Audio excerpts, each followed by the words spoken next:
You just got cut. You just got released. You didn't make the team. You're frustrated. You're angry. You're perplexed. Okay. And you're not wrong. But the question is, what are you going to do about it? I never tell people that their emotions are wrong. I ask them what they're going to do with their emotion. That emotion is energy, and it needs to be turned into positive construction action through reasoning. So let's talk about some ways to do that. Number one, realize that life is not fair. It might not be right, but we do have to deal with it. Number two, before you act, before you fashion or produce a response, get your emotions under control. Again, your emotions are not wrong, but we want to use that emotion as energy, and we want to put that energy into the right gas tank. We want to produce some positive results for ourselves, not negative. So get your emotions under control. Number three, evaluate the situation. There's so many factors that go into an individual situation. And you may or may not be a fit for that situation. Your talent level may not coincide with what they're looking for. They may have an abundance of players in your position. They may have whatever it is. Be blunt and objective and honest with yourself as what is that situation, and are you a fit for that situation, honestly. Sometimes a fit may not be on the horizon. If, for instance, you're a freshman, sophomore, even a junior, and you really want to play high school baseball, there are ways to do that. If you don't project to fit into that environment, then you have to look for alternatives. And I'm not diminishing or directing anybody away from the sport, but I do believe in sport. I do believe in activity. If you can, for instance, take up another sport, soccer, track, that will make you a better athlete, make you a happier person. Number five, acknowledge that baseball is really, really hard. I've personally been involved in baseball my whole life. I've been involved with it at every level imaginable, from youth through high school, college, and professional. And it's amazingly difficult to be good at baseball. So you have to look at this in the large picture. What can you accomplish? Again, where are you a fit? What level can you be competent at? Can you succeed at? Stay with baseball. My company, which consults and helps players, probably the niche that we serve the most is people that have failed at some time in baseball and gone on to even great success because they stuck with it. They may not have been a fit in a developmental sense at a certain level. I have a player right now that got cut in high school, got cut his freshman year, changed schools. So again, he changed his situation, his environment. And then he developed, he got better. By his sophomore year, he was in another high school and he actually started. He started as a junior. He started thinking as a junior, I want to play in college. Now, he was not a fit for his aspirations at the time, which was Division I, but he kept getting better. And now he was throwing 82. Now he is in the starting rotation at a very competitive Division III program. He's throwing 88. So you see, not only did he fit and find a place for himself to play, he kept developing, he kept getting better.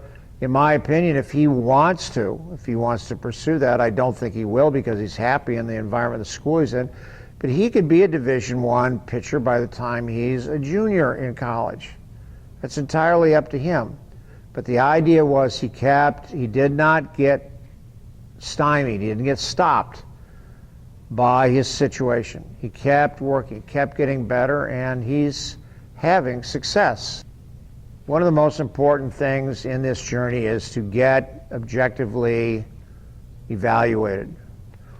You know, in every other aspect of your life, in school, for instance, you don't go into your guidance counselor, your high school guidance counselor, when you're a second semester junior and say, I want to go to Harvard, and by the way, I have a C- average. It's not going to cut it. You need to get your skill and the results of your work evaluated so you can make an adjustment so that you can reach your goals.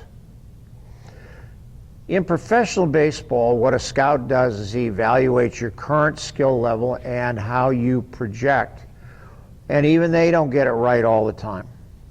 Okay, somebody looks like he's a world beater, he's maybe a first-round draft choice, and whatever happens, he loses interest, he doesn't do the work, his abilities peak and flatline out, and he doesn't succeed.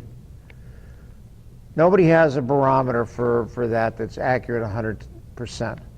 But if you get a good, honest projection from a professional, not somebody that wants you to spend money in his program, but somebody that really knows what they're talking about, that will tell you where you're at and where you can be, and within a timeline, what can you achieve and how to do it.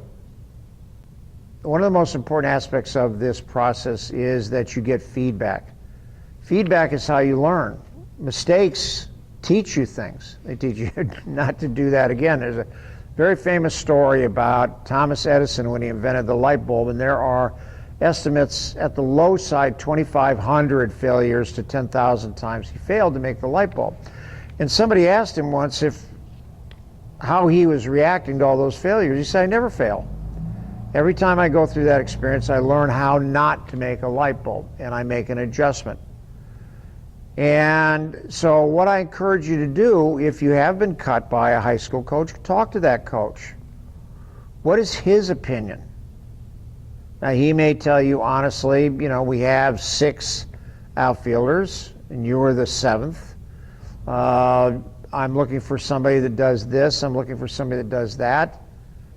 And then you say then you can make an appraisal of what to do, and you say, well, I can fix that. I can get faster. I can get stronger. I can throw harder. I can hit better.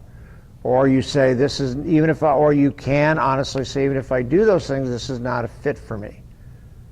But get feedback from your coach. These guys are not gods. They're just high school coaches. Talk to them. Feedback is how you learn, how you get better. When you talk to that coach, question the why. Ask him the why. Why didn't I make it? Why didn't you use me? And get an honest answer. Again, it may be I've got 10 outfielders. I got 14 guys at shortstop. I have 3 guys that are seniors. I need to give them some kind of reward for being with the program. Whatever it is, then you can evaluate yourself and your own situation, how you progress. A lot of you are in situations where, because of economics and geography, you have to go to a certain high school. Now that will change at the next level. You can make a choice of a college or an environment to pursue your athletic dreams. But where might be a part of the issue, and you need to make an honest appraisal of that. The young man that I spoke of before got cut as a freshman from a public school. He changed schools and was placed in an environment where he could succeed. If you have that option, that's great. Again, if your long-term goal is to play in college, you will have many more opportunities at the next level when you can make more and more different choices which are available to you. perhaps more important than anything, I encourage all of you to keep playing. Having a passion for anything, I don't care if it's music, drama.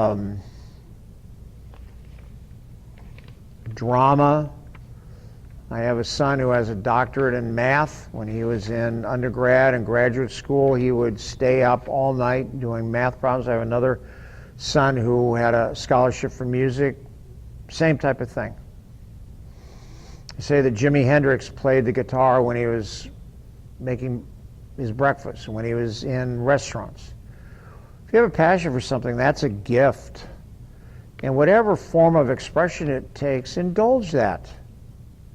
You know, one of the things I tell clients all the time is there are 3 rules for this kind of pursuit. Number 1, be in the moment. Number 2, look at the big picture. And number 3, enjoy the process. You know, most people that succeed at anything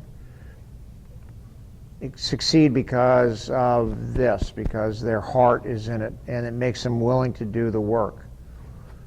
And aside from making teams and money and accolades and everything, that spiritual reward is what's important. So whatever you do with this, I encourage you to keep playing.